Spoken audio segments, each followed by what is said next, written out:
घरवा नाराज गे हो तो जब विदाई जखनी करी इससे जवा हो तो जब विदाई जखनी करी इससे जवा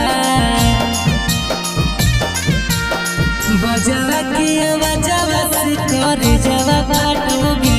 मोरी करे जवा बजवा के आवाजवा से करे जवा बाटोगे मोरी करे जवा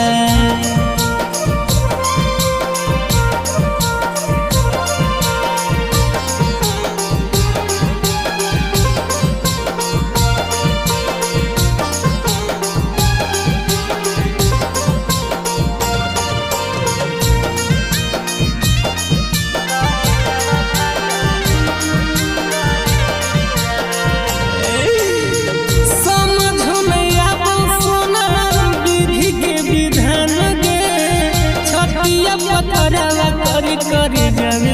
उदान गे समझ में आबो सुना विधि के विधान गे छतिया पथरवा